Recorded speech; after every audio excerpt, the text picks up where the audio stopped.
नमस्कार students, good morning everyone. आज हम बीए सेकेंड ईयर के एक नए टॉपिक से शुरुआत करते हैं। आज का जो हमारा वीडियो होगा वो प्रधानमंत्री और उनकी मंत्रिपरिषद के ऊपर वीडियो होगा। जैसा कि आपको पता है कि भारत में पार्लियामेंट्री फॉर्म्स ऑफ गवर्नमेंट को अपनाया गया है, अर्थात संसदीय शासन व्यवस्था को अपनाया गया। और ये जो संसदीय शासन व्यवस्था का कंसेप्ट है वो ब्रिटिश कॉन्स्टिट्यूशन से भारत में ग्रहण किया गया है।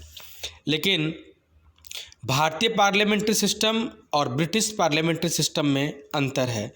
आज हम इंडियन पार्लियामेंट्री सिस्टम के एक महत्वपूर्ण तत्व प्रधानमंत्री और उनके मंत्रिपरिषद के बारे में इस वीडियो में अध्ययन करेंगे।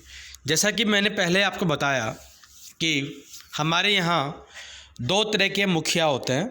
एक होता है हेड ऑफ स्टेट, जो कि देश के प्रेसिडेंट यानी राष्ट्रपति होते हैं। दूसरे जो होते हैं हेड ऑफ गवर्नमेंट, अर्थात सरकार का मुखिया जो होता है प्रधानमंत्री होता है, और उनका मंत्रिपरिषद जो हेड ऑफ गवर्नमेंट होता है।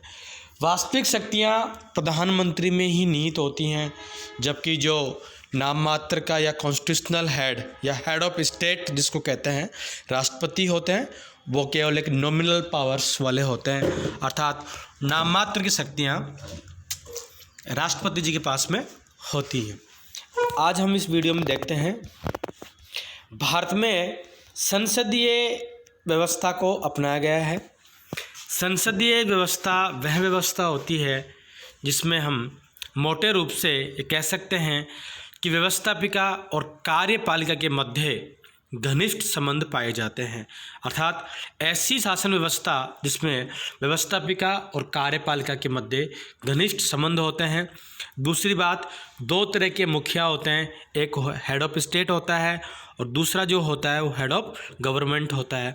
आपको संसदीय शासन व्यवस्था को समझने के लिए एक सीधा सा फॉर्मूला है कि जहाँ दो तरह के मुखिया होते हैं वो शासन व्यवस्था head of state and head of government के रूप में बटी हुई होती है। देश का मुखिया और सरकार का मुखिया, इस तरह का जहाँ विभाजन पाया जाता है वो शासन व्यवस्था पार्लियामेंट्री फॉर्म्स ऑफ गवर्नमेंट कहलाती है। इसके विपरीत जो प्रेसिडेंशियल फॉर्म्स ऑफ गवर्नमेंट होती है उसके अंदर एक ही मुखिया होता है, वो ही देश का मुखिया होता है और वही व्यक्ति सरकार का मुखिया होता है, जैसा कि अमेरिका के अंदर पाया जाता है। क्योंकि भारत के अंदर पार्लियामेंट्री सिस्टम है, इसको भारत में या थ्योरी के रूप में अन्य नामों से भी जाना जाता है। इसको वेस्टमिनिस्टर मॉडल भी कहते हैं, मंत्रिपरिषद मॉडल भी कहते हैं और प्रधानमंत्री प्रणाली भी कहते हैं।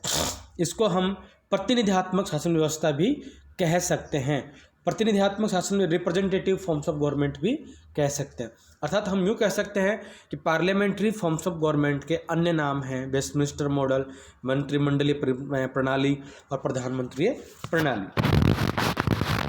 अब हम ये देखते हैं कि संसदीय शासन व्यवस्था की क्या क्या विशेषताएं हो सकती हैं।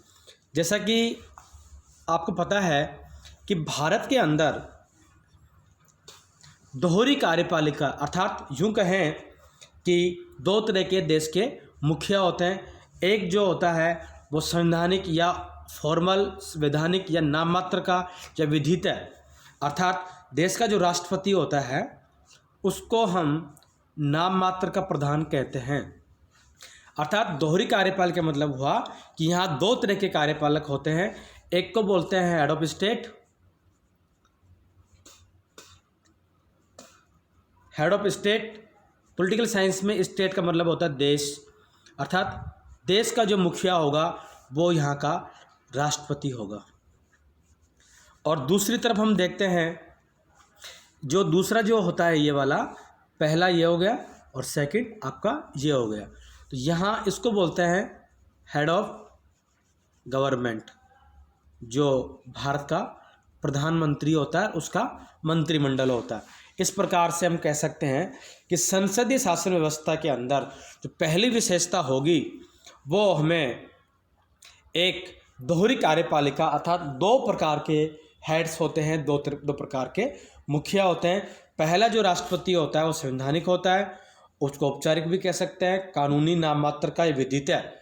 इसके विपरीत दूसरा जो कार्यपालक होता है या सरकार मुखिया जो होता है वो वास्तविक होता है और तथ्यानुसार रूल मेकिंग का सारा काम उसकी जिम्मेवारी, वास्तविक में जो हेड ऑफ गवर्नमेंट होता है वो ही हमारे देश के प्रधानमंत्री जी होते हैं। अर्थात हम यूँ कह सकते हैं कि दो तरह की कार्यपालिका होती है, एक नाम मात्र की और दूसरी वास्तविक कार्यपालिका।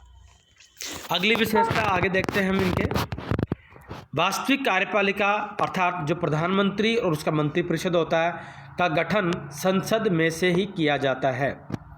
कार्यपालिका शक्तियों का वास्तविक प्रयोग ये प्रधानमंत्री अपनी मंत्रिपरिषद के द्वारा इनका उपभोग करते हैं या इनको क्रियान्वित करते हैं। तो कुल मिला के हम कह सकते हैं कि संसदीय शासन व्यवस्था के अंदर जो प्रधानमंत्री होता है वास्तविक कार्यपालक होता है और समस्त प्रकार की शक्तियाँ वो स्वयं या अपने मंत्रिमंडल या मंत्रिमंडल के परामर्श के आधार पर वो वास्तविक शक्तियों का प्रयोग करता है। मंत्रिपरिषद जो होती है वो लोकसभा के प्रति सामूहिक रूप से उत्तरदायी होती है। अर्थात हम यूँ कह सकते हैं कि जो व्यवस्थापिका है भारत की अर्थात संसद जो है वो लोकसभा और राज्यसभा में बटी हुई होती है। और लोकसभा जो मंत्रिपरिषद होती है 15% टोटल हाउस ऑफ लोकसभा के टोटल 15% ज़्यादा नहीं हो सकते, इसमें प्रधानमंत्री भी शामिल होता है। वो सामूहिक रूप से लोकसभा के प्रति उत्तरदायी होती है। सामूहिक रूप से लोकसभा के प्रति उत्तरदायी कौन होती है? मंत्रिपरिषद जो होती है वो सामूहिक रूप से लोकसभा के प्रति उत्तरदायी होती है। संसदीय शासन व्यवस्था की एक अन्य विशेषता है साथ साथ तैरते हैं और साथ साथ डूबते हैं। अर्थात यहाँ सामूहिकता का बोध होता है, एक साथ तैरते हैं और एक साथ डूबते हैं। प्रधानमंत्री और मंत्रिपरिषद का उल्लेख जो है वास्तविक स्थिति के बारे में जो संवैधानिक प्रावधान किए गए हैं वहाँ हमारे संविधान के अनुच्छेद 74 में कहा गया है कि राष्ट्रपति को सहायता और सलाह देने के लिए एक प्रधानमंत्री होगा या मंत्रिमंडल होगा और उस मंत्रिमंडल का जो मुखिया होगा वो प्रधानमंत्री होता है। राष्ट्रपति मंत्रिमंडल की या मंत्रिपरिषद की सलाह के अनुसार ही कार्य करता है। 42वें संविधान संशोधन 1976 के द्वारा इसको मिनी कॉन्स्टिट्यूशन ऑफ इंडिया भी कहा जाता है। 1976 के अंदर जब 42वें संविधान संशोधन हुआ था तो उस वक्त हमारे देश के प्रधानमंत्री श्रीमती इंदिरा गांधी थी, जिन्हें आयरन लेडी ऑफ इंडिया कहा जाता है। राष्ट्रपति को मंत्रिपरिषद की सलाह मांगने हेतु बाध्य बना दिया गया था। अर्थात हम यूँ कह सकते हैं कि 42वें संविधान संशोधन के द्वारा मंत्रिपरिषद की जो सलाह होगी उसको राष्ट्रपति मानने के लिए बाध्य होगा, ऐसा कहा गया 42वें संविधान संशोधन 1976 में। लेकिन जैसे ही जनता सरकार बनी या 1978 के अंदर मोरारजी देसाई की प्रधानमंत्रित्व काल में जब पहली बार जनता सरकार बनी तब इन्होंने 44वें संविधान संशोधन के द्वारा ये बाध्यता का जो शर्त थी इसको हटा दिया गया। राष्ट्रपति की शक्तियों में विस्तार करते हुए प्रावधान किया गया कि राष्ट्रपति मंत्रिमंडल की सलाह को एक बार पुनर्विचार के लिए वापस भेज सकता है। 42वें संविधान संशोधन में राष्ट्रपति की बाध्य थे उन पर साइन करने के लिए, लेकिन 44वें संविधान संशोधन 1978 के द्वारा ये राष्ट्रपति की शक्तियों में विस्तार करते हुए कहा गया कि राष्ट्रपति चाहे तो मंत्रिपरिषद की सलाह को एक बार वापस पुनर्विचार के लिए भेज सकता है।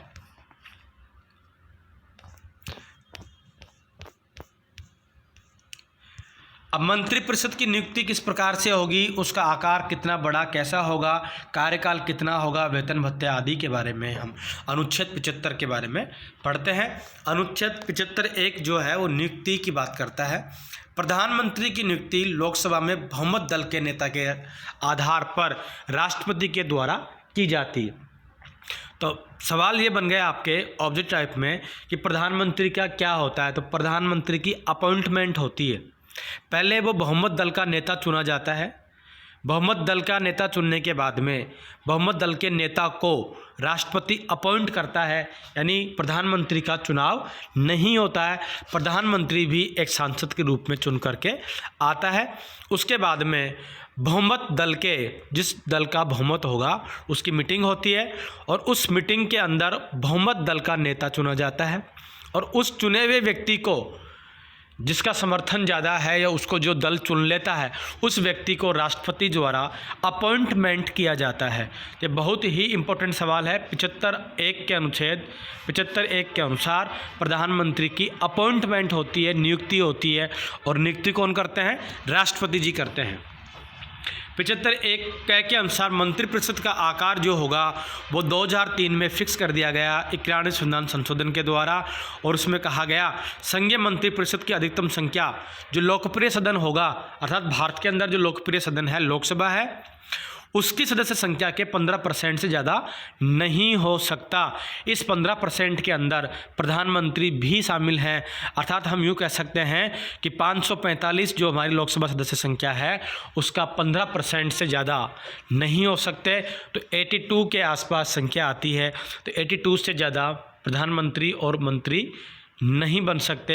ये ऐसा फिक्स किया गया 91वें संविधान संशोधन 2003 के अनुसार। तो जो आकार की बात है, पहले ये अनिश्चित था, लेकिन अब 2003 के बाद में आकार को फिक्स कर दिया गया है। 75(1) का जो मैंने आपको 15% बता दिया, 2 के अंदर और 3 के अंदर कार्यकाल होता है। वैसे प्रधानमंत्री का कार्यकाल और इसके मंत्रिमंडल या मंत्रिपरिषद का कार्यकाल 5 वर्ष का होता है, लेकिन मंत्री जो होते हैं राष्ट्रपति के प्रसाद पर्यंत अपने पद पर धारण रहते हैं, अर्थात राष्ट्रपति प्रधानमंत्री की सलाह पर मंत्रियों के कार्यकाल से पूर्व भी हटा सकता है। अर्थात यूँ कह सकते हैं जब लोकसभा भंग हो जाती है तो प्रधानमंत्री को भी त्यागपत्र देना पड़ता है। तो कार्यकाल वैसे तो 5 वर्ष का होता है, लेकिन ये जो लोकप्रिय सदन लोकसभा जो होता है वो कभी भी भंग हो सकती है। 75(3) जो है बहुत इंपॉर्टेंट है। मंत्रिपरिषद लोकसभा के प्रति सामूहिक रूप से उत्तरदायी होती है। मंत्रिपरिषद जो होती है, मंत्रिमंडल छोटा होता है और मंत्रिपरिषद बड़ा होता है। मंत्रिपरिषद लोकसभा के प्रति सामूहिक रूप से उत्तरदायी होती है। ऐसा भारत के संविधान के अनुच्छेद किस में कहा गया है? ये आपके कई बार एग्जाम, कंपटीशन एग्जाम में सवाल आता है। तो इसका आंसर होगा 75 के सब सेक्शन 3 के अंदर सामूहिकता का बोध होता है। लोकसभा अविश्वास प्रस्ताव के माध्यम से संपूर्ण मंत्रिपरिषद को कार्यकाल से पूर्व भी हटा सकती है, अर्थात 5 साल से पहले भी ये अविश्वास प्रस्ताव क्या होता है? मिनिमम 50 जो MP होते हैं, सांसद होते हैं, इस अविश्वास प्रस्ताव को ला सकते हैं विपक्ष वाले। यह मंत्रिमंडल या मंत्रिपरिषद के खिलाफ केवल लोकसभा में लाया जाता है। लोकसभा के अंदर विपक्ष पार्टी के द्वारा अविश्वास प्रस्ताव लाया जा सकता है। इसके अंदर कितने मिनिमम सांसद होने चाहिए? 50 मिनिमम सांसद होने चाहिए, अर्थात 50 सांसद अगर होंगे तो वो अविश्वास प्रस्ताव लाया जा सकता है। 50 सांसद, कम से कम सांसद कितने होने चाहिए? 50 MPs होने चाहिए, MPs। यह मंत्री के खिलाफ नहीं लाया जा सकता है, मंत्रिपरिषद के खिलाफ एक लाया जाता है। भारतीय संसद के इतिहास में अविश्वास प्रस्ताव की शुरुआत 1963 में JB कृपलानी ने नेहरू सरकार के खिलाफ लाए थे, जो कि जब आए तो ये असफल रहा। दूसरी बार जो हुआ अविश्वास प्रस्ताव 1978 में मोरारजी देसाई जो प्रधानमंत्री थे उनके कार्यकाल में भी आया था। अविश्वास प्रस्ताव द्वारा उठाए गए प्रधानमंत्री कौन कौन हैं जिनको अविश्वास प्रस्ताव के द्वारा उठाया गया है? मोरारजी देसाई हैं 1971 में, जो पहले जनता सरकार के प्रधानमंत्री थे। 1989 में VP सिंह जी थे। 1997 के अंदर HD देवगौड़ा और 1996 में अटल बिहारी वाजपेयी जी को अविश्वास प्रस्ताव के द्वारा उठाया गया है। तो 4 प्रधानमंत्री हैं जिनको अविश्वास प्रस्ताव के द्वारा उठाया गया है। अनुच्छेद 75(4) के अंदर इनकी शपथ के बारे में बात की गई है कि मंत्रियों को शपथ और पद और गोपनीयता की शपथ जो है राष्ट्रपति जी दिलाते हैं। इनके शपथ का प्रारूप का उल्लेख अनुसूचित 3 में किया गया है। शपथ में 3 अक्षर हैं और अनुसूची, तीसरी जो अनुसूची है शपथ में 3 अक्षर हैं और उधर भी 3 है। इस प्रकार से आप इसको याद कर सकते हैं। अनुच्छेद 75(5) में इनकी योग्यता क्या होनी चाहिए? प्रधानमंत्री एवं मंत्री संसद के सदस्य होना अनिवार्य है, चाहे वो लोकसभा का हो चाहे वो राज्यसभा का हो, लेकिन वो सांसद होना जरूरी है। अगर सांसद सदस्य नहीं है तो अगले 6 महीने के अंदर उसको संसद की सदस्यता प्राप्त करनी ज़रूरी है, अनिवार्य है, अदरवाइज उनको अपने पद से इस्तीफा देना होगा। प्रधानमंत्री जी लोकसभा के भी हो सकते हैं और राज्यसभा के भी हो सकते हैं। जब पहली बार इंदिरा गांधी प्रधानमंत्री बनी थी तब वो राज्यसभा के सदस्य थी और मनमोहन सिंह जी 2 टर्म उन्होंने पूरे किए, यूपीए फर्स्ट और यूपीए सेकंड। वो मनमोहन सिंह जी भी राज्यसभा के सदस्य थे। राज्यसभा रहते हुए प्रधानमंत्री अर्थात राज्यसभा के सदस्य रहते हुए प्रधानमंत्री कौन कौन है, जैसा कि मैंने पहले बताया आपको, इंदिरा गांधी पहली ऐसी प्रधानमंत्री हैं जो राज्यसभा की सदस्य थी। इंद्र कुमार गुजराल जी थे, एच.डी. देवगौड़ा, और जो पिछले मनमोहन सिंह जी हैं, वो ये 4 ऐसे व्यक्ति हैं जो राज्यसभा के सदस्य रहते हुए प्रधानमंत्री बने। इस प्रकार से हम इस वीडियो के अंदर हमने देखा कि भारत के अंदर पार्लियामेंट्री फॉर्म्स ऑफ सिस्टम है, उसके अंदर 2 तरह के मुखिया होते हैं। एक मुखिया देश का मुखिया राष्ट्रपति जी होते हैं और दूसरा जो मुखिया होते हैं वो प्रधानमंत्री और उसका मंत्रिपरिषद होता है। अतः हम कह सकते हैं कि कार्यपालिका 2 प्रकार की होती है, वास्तविक और नाम मात्र की। तो वास्तविक कार्यपालिका जो प्रधानमंत्री और उसका मंत्रिमंडल है, उनकी अपॉइंटमेंट राष्ट्रपति जी करते हैं। उनके पास में क्या क्या पावर है, क्या क्या किस प्रकार से मंत्रिपरिषद का जो आकार होगा वो होगा, योग्यताएं क्या होनी चाहिए, इनके बारे में इस वीडियो में हमने जिक्र किया है। मैं समझता हूं कि इस वीडियो को आप जब देखेंगे तो आपको ये कंसेप्ट क्लियर हो जाएगा। आज हम इस वीडियो में इतना ही पढ़ेंगे। Thank you. आगे जो चैप्टर्स होंगे प्रधानमंत्री की शक्तियां और उनके जो कार्य हैं उनके बारे में हम अध्ययन करने की कोशिश करेंगे। आज के लिए इतना ही। Thank you.